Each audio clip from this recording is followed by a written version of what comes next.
Live from San Francisco, this is WK10 News.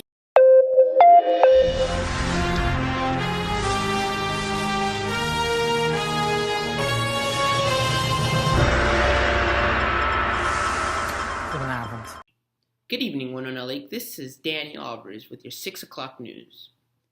All day, WK10 has been covering the annual Grace College Olympiad. Since something more interesting happens in this place anyways, we go live with Ben, reporting from Grace College.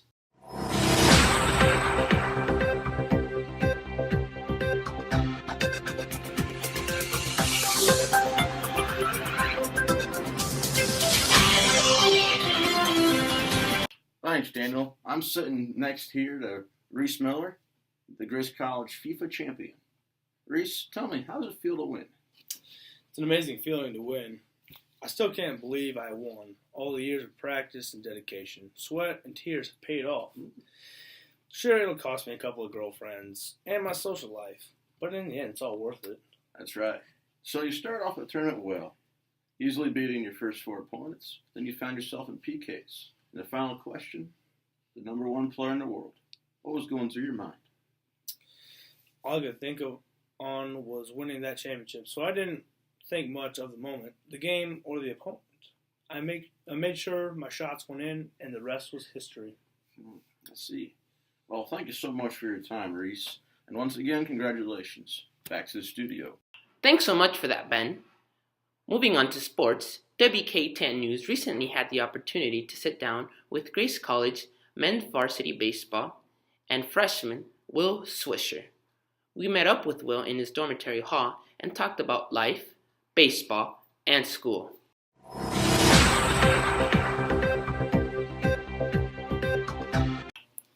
So, Will, how is your first year of college baseball going along? Well, I guess coming into school, I had some pretty high expectations, like most people do. But so far, been pretty fulfilling. I felt like as a team, we've been pretty good. But and individually, of course, doing the best like always. Speaking of achievements, Will, you're the league leader, I believe, in hits and home run. Did you imagine having such a big impact on the team early on? Is that really a question? Like I said, Danny, I had some pretty high expectations for myself, and yep, they're going pretty well. Like you said, league leader and home run. Yeah. Pretty good. Okay. What about? Can you tell me about the results? What you have achieved together as a team, collectively? Well, as a team, I mean, because of me, I guess we're doing pretty well. I mean, this also has something to do with our practice schedule that I made up. Yeah. But we practice pretty early. We practice at 6 a.m., but you got to practice early if you want to get as good as me. So. Yeah. But Will, you received 4 D1 offers and a professional contract. Yet you decided to come to Grace. Why? Well, I mean, they were a struggling program, and before I decided to further my legacy in the majors, I decided, why not be nice and actually give back to my community? Yeah. So I decided to come here and play at Grace and help a struggling team out. We very much appreciate that help, Will. The stats are just up and beyond before what we expected. Always looking out for others. Thanks. And outside of baseball, what do you like to do, Will? Well, really, I don't do much because I'm at baseball, working out, doing all that. But I do play some Xbox, and I feel like I have to get some decent grades, so I study a little. Okay. Not too much. I usually pay people off. That stays between us, okay? Okay. Is there someone special in your life? Yeah, baseball. Baseball, and more baseball. Wow. Okay. Well, at Grace College, there have been some stereotypes and prejudice over the years concerning the image of the baseball team and its players. What do you think of that? I think it's stupid. I think people need to get to know people because obviously we're not a bad group of people. Yeah. Well, I thank you so much for this interview and your time, taking the time out of your busy schedule to sit down and chat with us. Look forward to meeting up with you further along the championship. Yep. Thanks for having me. Thank you. Moving on, Americans have a reputation for being ignorant to other cultures in the world.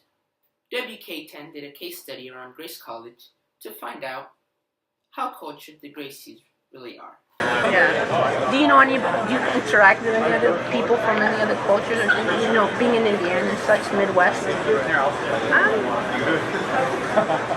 Not a ton. I have a little bit with more of like the Hispanic cultures, but that's about it. So now I'm going to ask you a series of questions and, you know, test the waters a little, see who was Fidel Castro? No idea. No idea. Let's see. Adolf Hitler. Who is he? Yeah, who was it? Like, What do you know about him? he was a bad person.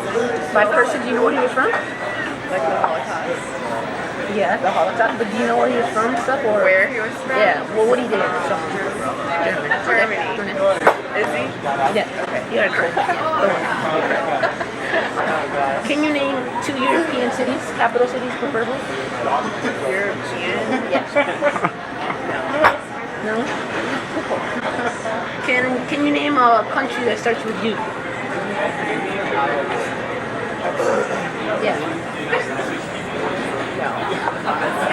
United States?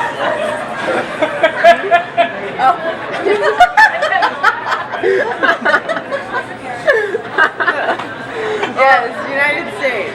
Uruguay, Uganda. Sure. Sarah Lipsy. And I'll be asking her a couple questions to see what she knows. But before, I'm going to ask you how relevant this is to you. So, how relevant is learning culture to you? It's very relevant. On a scale of 1 to 10? I would say a 10. A 10?